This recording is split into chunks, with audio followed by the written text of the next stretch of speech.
Salam sepak bola. Salam damai dan sejahtera untuk kita semua. Kembali di ruang sepak bola Paulus Sutrisno Regen. Kembali di zona memori. Saat ini kita akan mengenang pada saat Indonesia merebut dan mendapatkan medali emas pada tahun 1991 SEA Games yang ke-16. Indonesia pada waktu itu dilatih oleh Anatoly Voloshin dengan asisten Vladimir Yurin dari Rusia, dibantu juga oleh asisten dari Indonesia Danur Windu.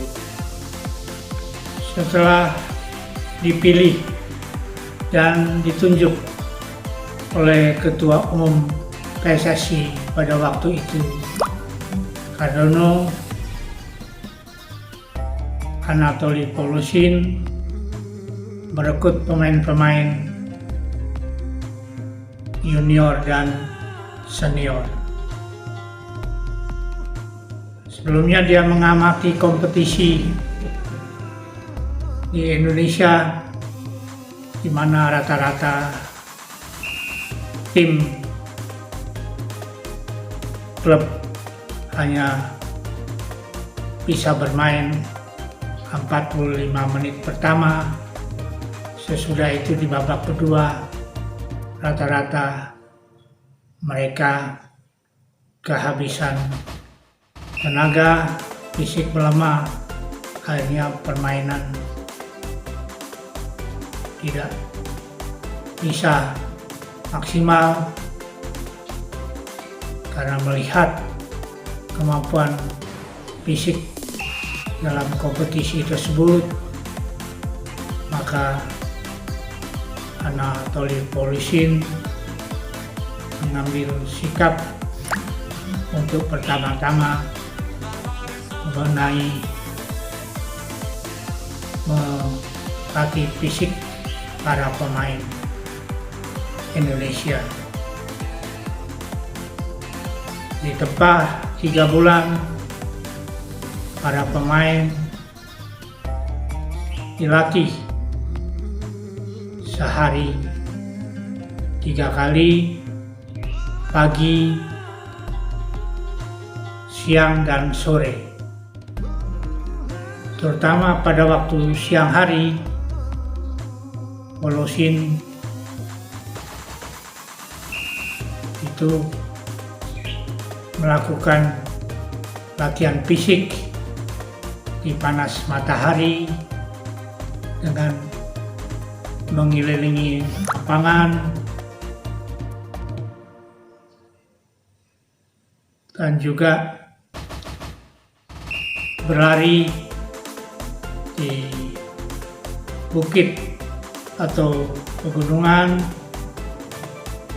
di pantai, bahkan dilakukan di jalan. Memang banyak pemain Indonesia yang mengeluh pada saat itu. Ini mau main bola atau mau apa kita ini, karena baru pertama kalilah Indonesia dilatih oleh pelatih dari Rusia. Dan memang metode Voloshin yang dikenal dengan the shadow of football di mana seolah pemain mengejar bola, dan ini pun pernah dilakukan Dr. Kiki Endang Witarsa pada era tahun 60-70-an, di mana Indonesia pada waktu itu dapat merebut 5 gelar di kejuaraan turnamen seperti di Presiden Cup Korea Selatan, di Piala Raja Kings Cup di Thailand, Merdeka Games di Malaysia, Dhaka Cup di Dhaka atau Pakistan, dan terakhir Anniversary Cup di Indonesia, Jakarta, dan sebelumnya juga di Lion Cup Singapura. Dan ini terbukti karena saya pernah merasakan dilatih fisik dari Dr. Endang Witarsa. Itu berlatih fisik pada saat UMS dengan Wana Agung, berarti di Bukit Senayan, naik turun bukit, di pantai, di Binaria Ancol, dan juga berlatih fisik bersama-sama Leliana Chandra Wijaya yang merupakan pelari estafet Indonesia, dan juga bersama Starlet dan tim atletik UMS. Memang metode ini khususnya boleh dikatakan saat ini pelatih-pelatih Indonesia dan asing memakai sistem fisik dengan bola, dalam pengertian tidak khusus dengan fisik, seperti will cover dengan bagaimana mengelola bola, atau dengan istilahnya capping, dan juga yang terakhir Sintayong menerapkan yang utama fisik untuk membenahi tim Indonesia supaya metode atau skema yang nantinya diterapkan tidak kehabisan napas. Dan Sintayong lebih modern dengan melakukan hal itu, dan memang dalam latihan pemain tidak kelihatan capek, tetapi antara gabungan fisik yang tenis boleh dikatakan pemain artinya akan mendapat endurance yang maksimal. Saat ini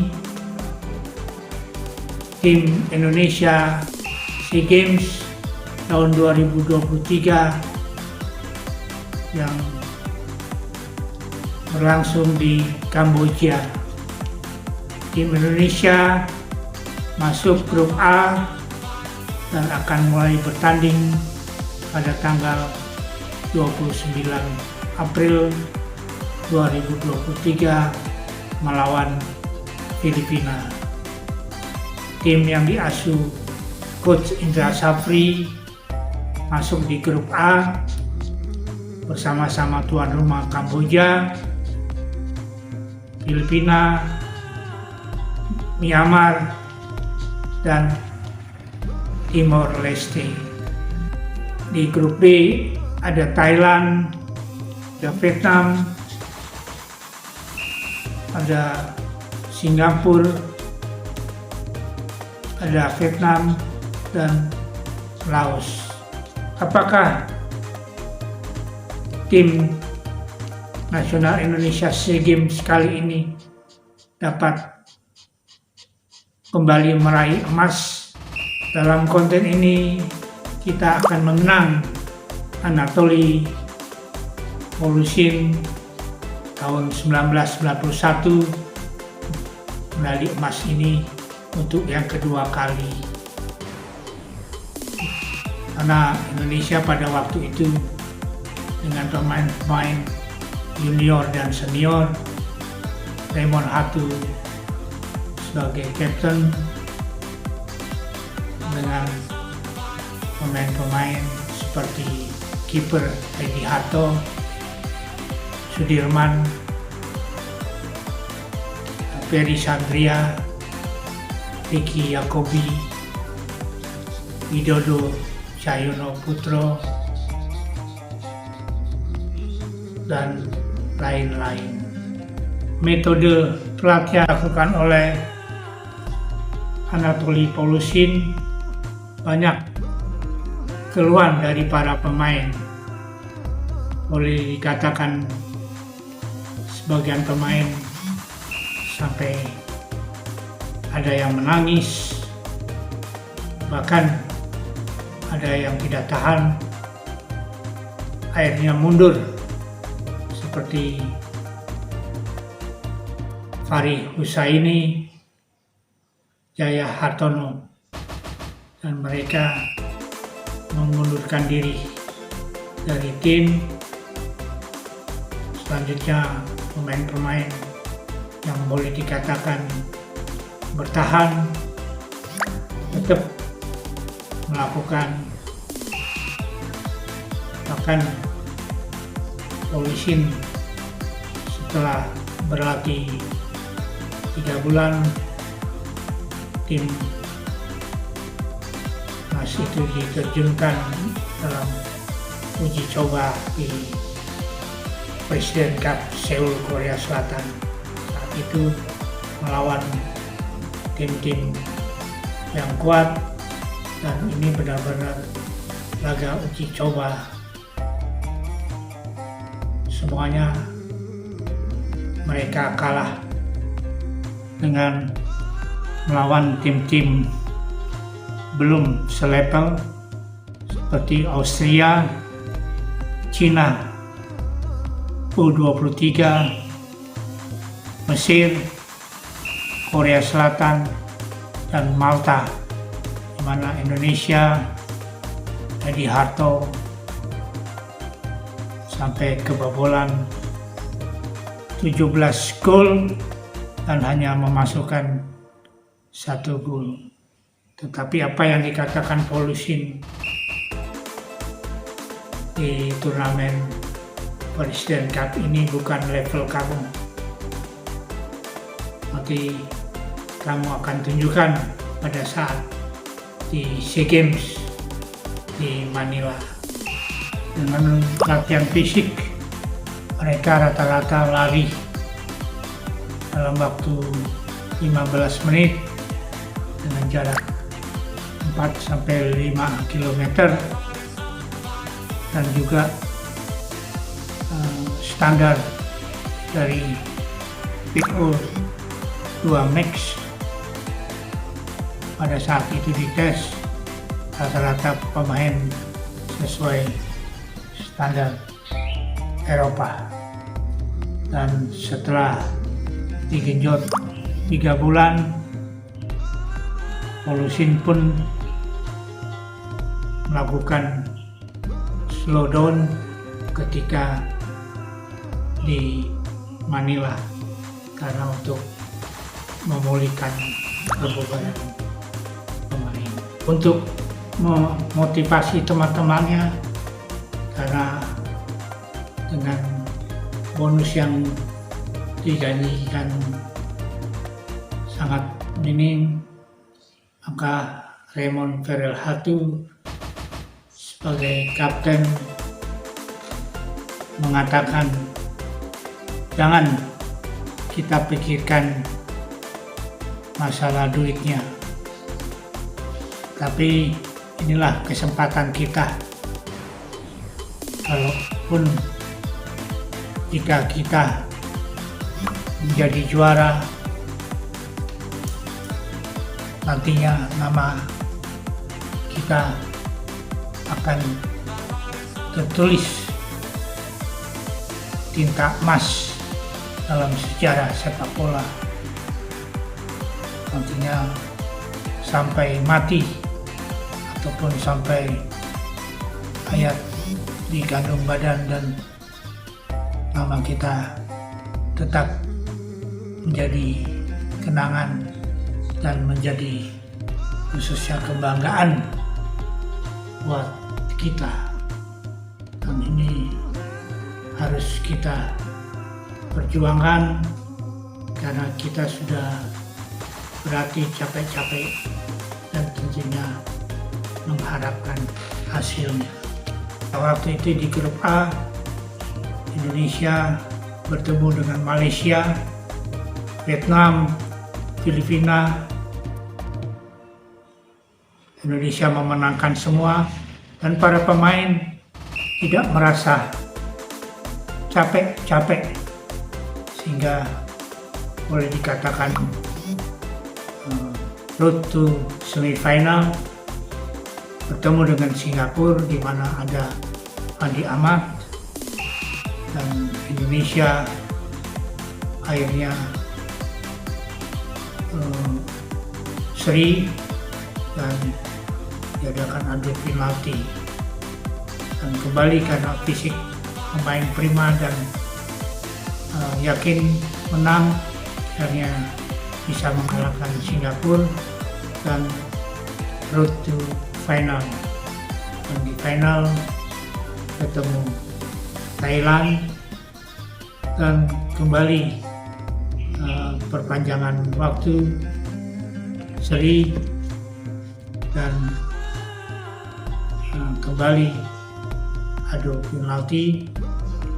Tentu saja dengan percaya diri Indonesia dapat menang di adu penalti dengan Thailand dengan skor 4-3, dan itulah hasil yang dicapai dengan metode dari Anatoly Voloshin yang dijuluki The Shadows of Football. Mereka selalu bergerak tanpa kelelahan, dan tentu saja tim tahun 1991 ini yang diisi 18 pemain, terdiri dari 10 pemain junior dan 8 pemain senior, dapat menjadi case misteri. Dan tentu saja ini menjadi pengalaman khususnya dan tinta emas persepakbolaan Indonesia yang saat ini belum Indonesia dapat kembali menjuarai kejuaraan SEA Games, dan diharapkan tahun 2023 ini di Kamboja tim Merah Putih Garuda Muda dapat mengulangi sukses timnas Indonesia di tahun 1987 dan 1991. Dan saya ingat kembali ke Dr. Gigi Endang Mutasa, lebih baik kita mandi darah tanda kutip dalam latihan daripada dalam pertandingan kita kalah. Tentu saja dengan kesadaran dan fokus, tanggung jawab, dan mental akan terbentuk hingga pemain-pemain akan percaya diri dengan pengalaman dari timnas Indonesia di tahun 1991 ini menjadi bukti bahwa sepak bola tidak lepas dari ketahanan fisik, endurance, dan begitu juga yang dilakukan oleh Virgil Matulavela di tahun 1987, karena tim ini sudah dibentuk dari era coach Sinyo Aliando dalam pra Piala Dunia, dan juga bisa sebelumnya mengikuti Asian Games menjadi 4 besar, dan ini merupakan uji coba sebelum mereka main di SEA Games tahun 1987 di Jakarta. Bagaimana dengan timnas U22 saat ini?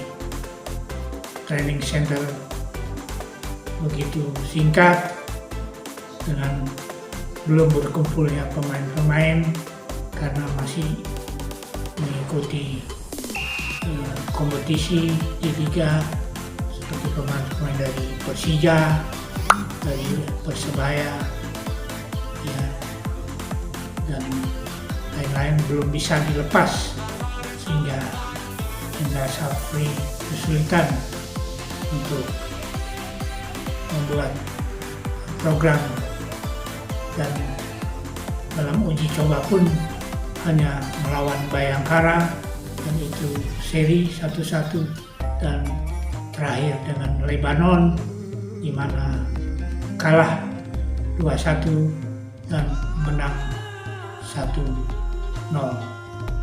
Lucky, keberuntungan, ataupun unlucky, tidak beruntung.